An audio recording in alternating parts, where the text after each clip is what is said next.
Welcome to People Love Process. Now, what I want to go over in this movie is going to be way different than any other content I've posted on this channel up to this point. And it's going to fall outside of our normal schedule. Normally, I'm releasing content every Thursday morning of every week, short of holidays, etc. I usually take a break in August also. But the reason why I want to post this content outside of the normal, drop point for new content is I was going to save this for a movie I planned on doing in a couple months once other features in Adobe Illustrator were solidified and kind of released to the public. The feature I want to focus in here is basically I'm going to review a new feature that now is in the public release of Adobe Illustrator, the latest version. And I need to address it because indirectly my name's involved in consulting on the feature. And we're going to see how well they did based off of the feature requests that I created back in 2020. I'm going to show you that shortly so you understand the full context. But this is going to be the backstory and some history on Adobe when it comes to developing new features. Now, I've kind of gotten into hot water at times when I've made comments on the beta forum that this new feature or that new feature is kind of half-baked. I had one of their head engineers get all kind of huffy with me when I said that. And I said, hey, if you want to talk in DM, let me know and I'll explain it to you. And I did. And he understood why I said that. And I think that put it in context. Didn't resolve the problem, but at least he understood why I said that. So I don't do it just to, blow wind or whatever. I do it because I think it could be done better. And I try to hold them accountable to developing Illustrator to the best they can. And a lot of times they just come short. And that's kind of what we're going to focus on here. So why am I showing you this website? This is WPP. They're a creative agency based out of England, the world's largest creative agency. And the reason why I bring this up is there's a story that goes back about 7 years. I was at an Adobe Max and I was talking to somebody who worked, just came out from working for Adobe, and they were an account manager. And one of the accounts they had to manage was their licensing of Adobe Creative Cloud to WPP. And I was told a story about how he was asked by Adobe to go in and negotiate with this agency and up their amount in terms of buy-in on licensing Creative Cloud globally for all their thousands of employees. Instead of, agencies like this don't pay per employee. They pay a lump sum and it covers all their employees. And at the time, and keep in mind, this at least 7, if not more years old, at the time, they were paying $40 million a year to license Creative Cloud. That's just one entity. And they actually bumped that up a few more $1 million to renew their licensing. And that was 7 years ago. So this agency is probably paying more than that now to license Creative Cloud for all their employees. Why am I telling you this? Because this is who Adobe listens to. I might make a lot of noise about a feature and say, hey, this could be improved, this could be improved. Back in when it came to CS6, they broke snapping. And they still, all these years later, still haven't resolved it or fixed it. Frankly, the engineers got to a point where they understood it because I was communicating with them a lot back then, about 3 or 4 years ago. Now, not so much. And they told me the end of 2022 that they had fixed it. And I said, okay, well, let me use it and I'll see how it goes. Well, come to find out they haven't fixed it. It's still a bug in Adobe Illustrator, and at this point, I've just given up on them ever fixing it. But I guarantee you, if an agency like WPP requests that they fix the snapping bug, guess which bug would become an immediate priority for Adobe to fix? It would be the snapping bug. That's how it works. So I'm telling you this story to tell you that the people that help them decide their decision making on what features to move forward with are agencies like WPP, because one entity pays them, 40-some million to license Creative Cloud. But that said, Adobe has a website called the User Voice Forum, and this is where anybody uses Adobe software, whether it's Illustrator, Photoshop, you name it, you can log into User Voice and suggest features. And back in, if I scroll down here, let's see, this feature is one that I posted back in 2020, and it's a drag and drop swatches feature. Now, I'm under the category for Illustrator desktop feature requests, top ideas. Well, this is the top idea that over 509 people have voted on. And if we scroll down, you can see other features like here's a recent feature. They just updated the eyedropper. This would be one of those features I'll cover in the next few months when I do a movie on different features. And this allows you to use the color picker dialog to pick colors everywhere, off screen, you name it. It's nice. It got 280 votes, but the feature that I shared, which is about creating drag and drop swatches and dragging them and dropping them on the artboard so you can tile them. You've seen me do tonal families. I do it manually. This would improve functionality in creative workflow. If we click into this, this will take us into the specific post. You can see my name, my little mugshot, and I posted it April 16th of 2020.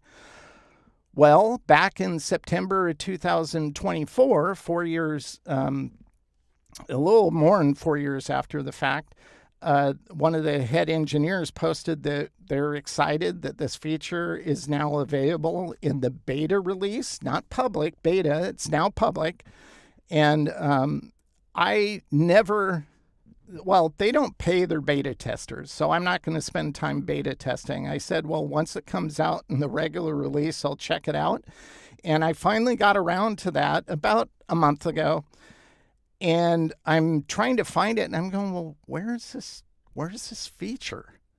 Because the way my feature works, I click on this drag and drop swatches ping I uploaded as proof of concept, you'd drag a swatch over, drag it over here, and you could tile it, whether it was vertical or horizontal, and it would have the ability to have settings so you can, or preferences, where you could tell it, well, remove the gaps in between here so you can do color on color value assessments and adjust them.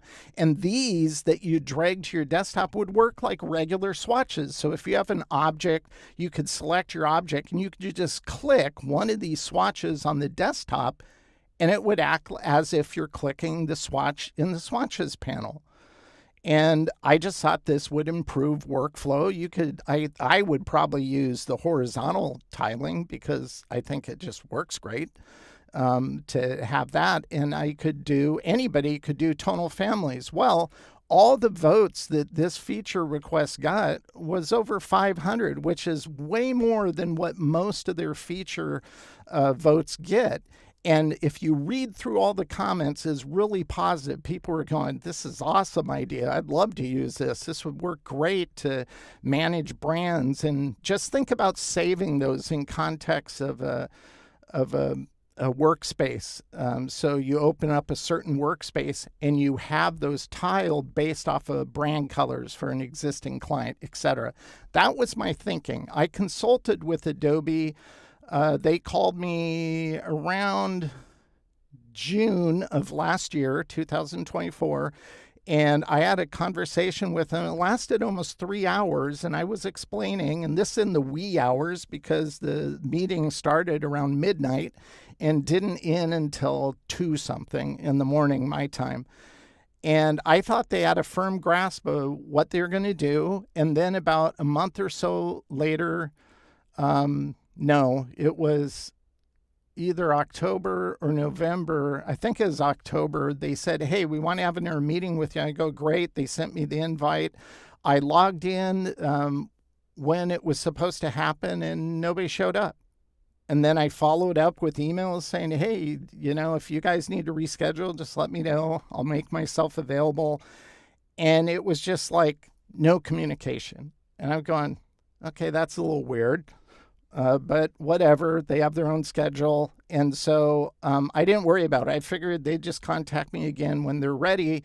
And then the last time I heard anything was in November, and they say, hey, we've implemented our idea for your user voice drag and drop feature. Check it out. And I said, great. As soon as I install the new version, I'll check it out and I'll let you know.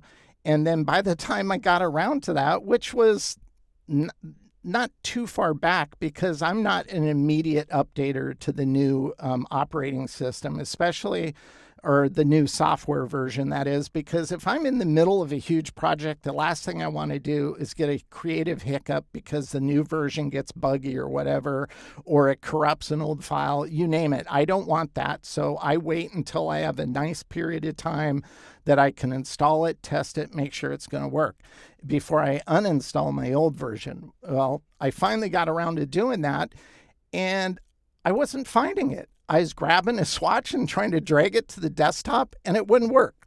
So let's go ahead, and I'm going to just change over to Illustrator here. And here's the issue. What I finally discovered was that they didn't really implement anything that I shared in the user voice, or anything that over 500 people said, yeah, that would be cool. I'd love to see that in Illustrator. I'm going to show you what they did. And they say this is in direct correspondence with the user voice. And frankly speaking, I'm just going to call BS on that, and you'll see why. Now, when I've consulted with Adobe in the past, and this goes back quite a few years, whenever CS6 was getting ready to come out, I was in London at the time, and I was speaking on behalf of Astute Graphics at this little technology conference. And it just happened to be that the head of the Adobe team was coming back from India to the United States, and she was going through London at the exact same time. So she called Nick and she said, hey, I'd like to take you and Vaughn and others out to dinner. And so she did. That was a lot of fun. And then I started talking to her, and she said, hey, we want to develop a pattern tool for Adobe CS6, and we'd like you to help consult on it. I said, sure. I've been doing patterns manually for years. And I just thought, this will be fun. Yeah, definitely. Let me know. And they contacted me. I worked with them. I showed them my process of creating patterns. And then they showed me how they were integrating it. And I like what they were showing me and what they were doing. And ultimately, it's one of the best features they've come out with. Since then, they've updated a few things, and they've released other shortcuts for creating patterns. And it worked out great. So that's what I've expected since I worked on that. I've consulted on other features, like when they were adding rounding and stuff, they consulted me on that. And that worked out great. The engineers were very attentive at the time, and they did a good job. Was it completely original? Well, no. I thought they were kind of just ripping Astute Graphics off at the time. But nevertheless, the feature is a good feature, and it works well. So if you go to the Swatches panel and you go to the option menu and you go down to Open Swatch Library, you'll see all these different categories like art history, celebration, obviously color books. But if you go down to patterns, they have basic patterns, they have nature patterns, but notice they have decorative patterns. And under decorative, you see monster patterns.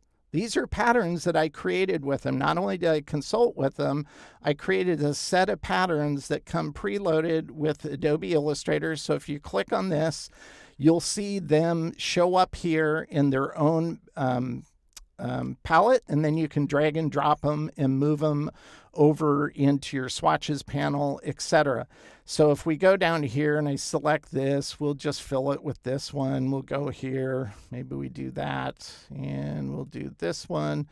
And over here, you know, we have that one, but I kind of like the Pompadour one like that. And this is what I created for them. So that was a lot of fun. That was a really rewarding experience to work with their engineers to figure out the minutia of how the tool works and how it tiles. And frankly, it's one of the best features, that in the shape building tool, this one right here, or not the width tool, that is. This is also one of the best tools they've developed, and it was the same engineers who worked on both. But when it comes to that drag and drop swatches, I'm going to close this, but you can go there and grab them, use them however you want. It's a little different story, and that's why I'm bringing this up. So if I turn on this, you can see this illustration, all these colors I have loaded up here that were used in this design. And kind of ironically speaking, this was a design I did after I visited Adobe Illustrator headquarters in India and was inspired by the culture that they showed us around and showed us things. But just to demonstrate what I meant about drag and drop swatches is, let's say I grab this swatch here and I drag and I drop it here, it would allow me to tile it. So if I turn on this image, this is kind of what you would get. And you could size it up or down as you want, but it'd definitely be larger than what's showing here. Now, if you go to the swatches panel, the option menu, you know, I'm on the small swatch. I like using the small swatch for the most part. But if you go to largest view, this is how large they go, and it's okay, but it's still pretty small. So I'm just going to put this back to small because I think it looks better so we can see everything. But this is how I was thinking you could tile these. This would be a vertical tile. Now, let's say you wanted 3 columns instead of 2 columns. Well, you could do that too. So if you turn that on, then you would get 3 columns like this. But the reason why I've manually done tonal families, and you've seen me do that a lot if you watch my content on People Love, is because I just create my own swatches. And the reason why I do this is because I like making those color value comparisons. And these are just objects with the same color loaded into it. But one of the aspects of this feature that I explained when I consulted would be, once you do tile it, you could have settings where you can turn off the white gaps. So that way you get color on tone comparisons of that value and hue of that color, and you could adjust it so it looked great. And I just think this would be a really helpful workflow. And of course, if you wanted to tile it, and probably the way I'd prefer it, horizontally, you could do that as well. So this is how I presented it to them and explained it to them.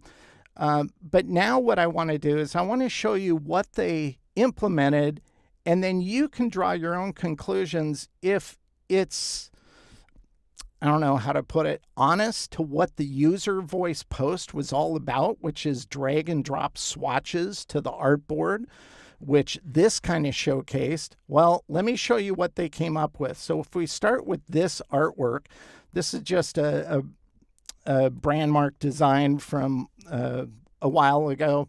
If I go over here, here's the colors we used. If I select this, and when I was going to look for what they said, hey, it's now in Illustrator, and I was looking for it, I'm going, okay, well, I'm going to take this swatch, I'm going to drag it over here, and nothing was happening. And I'm going, what? Do I have to set something like enable drag? So I went to the option menu up here, and I'm looking, I'm going, I don't see anything. And I'm going, wait a minute, what's this Create Swatch Info? I don't remember that being there. I'm going, maybe that enables it. And so when I select this group and I go back to the option menu, this is now clickable. And I go Create Swatch Info, and I go, okay, well, I'll see what this does. And this pops up. I'm going, wait a minute. This seems a little familiar. This is how you size it. And by the way, this is as small of a size as you can go on this, which people, since this feature has come out, said, can we get this so it could be whatever we want? You know, it's vector. Why can't it be smaller? You know, but this is where it's at. You can color the text however you want. And by the way, the text it's going to use is whatever system font you have turned on. And then you pick the color modes you want. So we'll go with hexadecimal, RGB, CMYK. Do you want it to show a color name? Yes, you can do that. That's just going to replicate whatever color mode you're in. In this case, it's CMYK, but that's okay because you could rename it if you wanted to. Do you need to show the ink type? This would be process. No, I'm going to keep that off. And show card background, I would turn that off too, but I want to leave it on so you can see what it does. This will just place a background shape behind the text and the swatch. And down below, you can decide if you want it to stack horizontally or vertically, and then how much spacing do you want in between each of the swatches that's going to call out, and this is 10 points.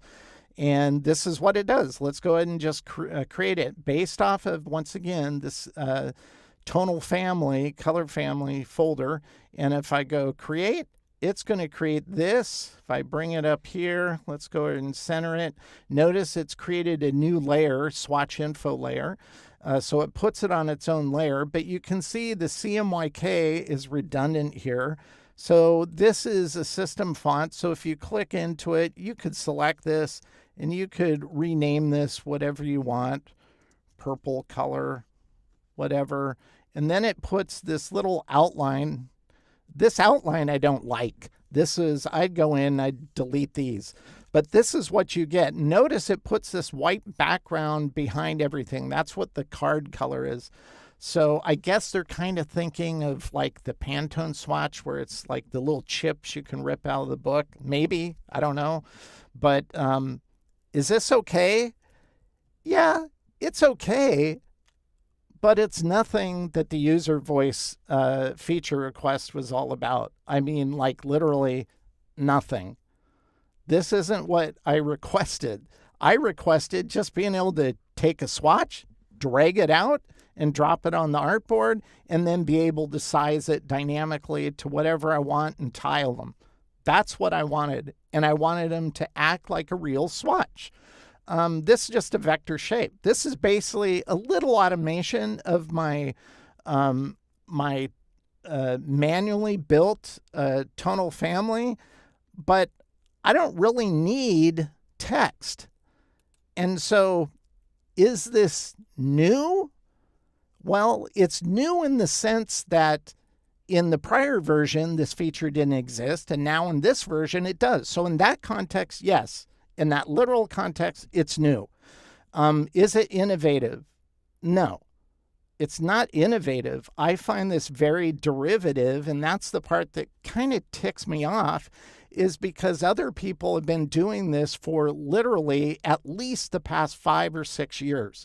And if we switch to a different file, this is a render swatch legend. Again, exact same art, exact same color group here. And if I select this and I go to File, down to Script, and we're going to go to Render Swatch Legend, it brings up somewhat of a familiar interface.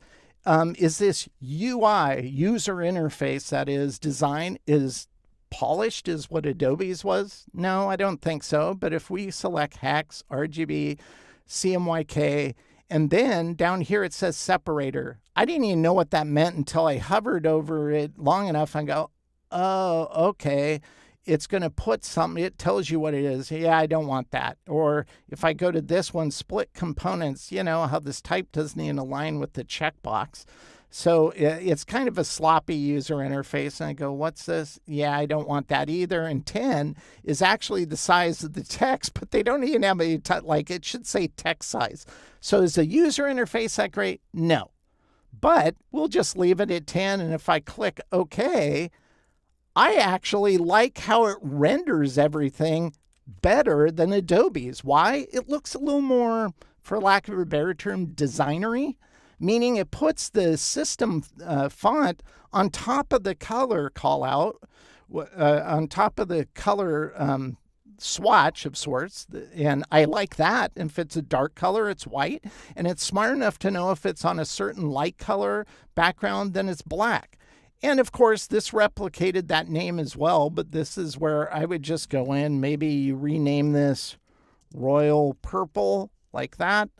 Then you could just highlight it, go up here and change it to like bold or maybe even black like that. So that's how I'd use this one. And I'm looking at this and I'm going, wait a minute, I'm just going to select this, copy it. Let's move back here. We'll turn off this layer. And we're going to go ahead and just paste it here. Which one of these looks more professionally designed? This one kind of looks like how an engineer would want it to be. This one down here, I think, is just nicer looking. But my point I want to make by sharing any of this with you is this innovative? Is it new in that it didn't exist in the last version of Illustrator and does in this version now? Yeah, in that sense, it's new. But this isn't innovative. This is derivative, meaning they saw what somebody else had done and they just ripped it off and shoved it into Illustrator. Is it helpful in a general sense? Well, yeah, but it's not honoring the concept of the user voice feature that I recommended. If they would have done what I recommended, people would have freaked on how cool it was. Right now, there's a lot of people in the beta forum who are kind of ripping this apart and just saying, you guys phoned it in. And I totally agree with that. I think this is a phoned in feature. It's not innovative. And for $1 billion company, I frankly think it's a little bit lazy. So that's unfortunate. And I've had other ideas. I'll just share this with you. This is an idea I had. When I use shading and it's going over vector shapes, and if actually, let's turn this off. I'll turn this back on. You know, you can see in areas of this vector art, if I zoom in on the face, where I have this shape, and it's going over this blue and purple. Both of these are cool hues. So this is the shading value, and I have it multiplied. It works good in that context. But at other times, if a value of color is going over, I used a cool hue for the shading value because it's going cool colors. But let's say you had something that had multiple colors in it, and you have a shadow that goes over all of those colors. Well, this is 20% tint of black, and it's multiplied using the blend mode multiply as it goes over the colors. Red is very forgiving. Red's one of the easiest ones to work with. But as it goes over blue, this looks a little muddy. As it goes over a lighter hue, like yellow, it looks even more muddy. It doesn't look rich and vibrant. And when it goes over green, it's muddy as well. But if you go out to nature and you go to, let's say, a garden with a lot of different flowers, and there's greens in the bush, and there's some dark browns and light tans and other colors of the blossom itself, and there's a shadow being cast over them, you're going to see rich shadowing in areas of the green where it becomes a vibrant, darker green as the shadow goes over it, or a dark or vibrant form of yellow, but it has some hints of orange in it and rich blue. And once again, on the red, it'll create a better kind of shadowing. Well, I thought, well, is there any way they could engineer a new blend mode and call it shadow? And you wouldn't have to create a specified color for a specified shape or a specified object in a complex illustration like the one I showed you, you could just create one shape and then color it with shadow and then have some adjustments on that blend mode where maybe you could adjust the intensity or you could adjust the value. Or it had some other dynamic way to change it. There's just a lot that could be done. And I guarantee you, if Illustrator would be innovative like this, all vector-based illustrators and designers would freak over a feature like this. But when you try to explain it to engineers who don't actually use the software they develop, it's deer in the headlights. They just simply do not understand it. They do not get it. And I probably won't be sharing this one on user voice, seeing as they phoned it in on my drag and drop swatches feature. So that's unfortunate. I just wanted to share this with you because I think you guys, as the users of Adobe Illustrator, you've heard me make comments about Adobe and features, and there's just a lot of Adobe bobbleheads out there. And what do I mean by that? Adobe bobblehead is somebody who posts reels on every new feature that comes out in Illustrator, and they give it glowing reviews as if it's something innovative and awesome, when many times it's half-baked and isn't super useful, much like Intertwine. Yeah, it will mock up an Intertwine, but then when you actually have to create it in a clean format for final production, you have to do it manually. You still have to do the work. So it doesn't really save time except for mocking it up. And I call that half-baked. Or if you think of Repeat Grid, and it can mock up a pattern, but it's not like if you go look on, now I can't remember the name of it, the Properties panel, wherever that is under P, Properties, and you do a grid pattern, it simulates a pattern repeat, but it's actually not creating a pattern swatch. It would have been great if they thought through that process and the engineers had a button that showed up on the Properties panel that said, create pattern swatch. They've already done the math to show you it within that window, so they have all the information, but they didn't follow it through because they're not creatives and they don't use the software. That's the point I'm trying to make. And that's why when people consult with them, they need to have some kind of rational understanding of the creative process to understand why it works. And I thought I explained it well enough to them that they could do it. And then all they did is phoned in and copied an existing script that had been around for a while in Adobe Illustrator. So it kind of bummed me out. I was really hoping this would really be taken seriously, and they didn't. And I felt you needed to know the full backstory to that now that it's public. So my review of the new color information feature, let's turn this on again. Is this okay? Sure, it's okay. It gives people who don't have the script the ability to do this, and that's fine. But is it innovative? Is it something you would expect from a billion-dollar company that creates professional software? No. It's really short-sighted and kind of stupid. So that's my review of the new feature. I'm not a fan of it. I probably won't use it. I'll just keep using the script because I think it looks better.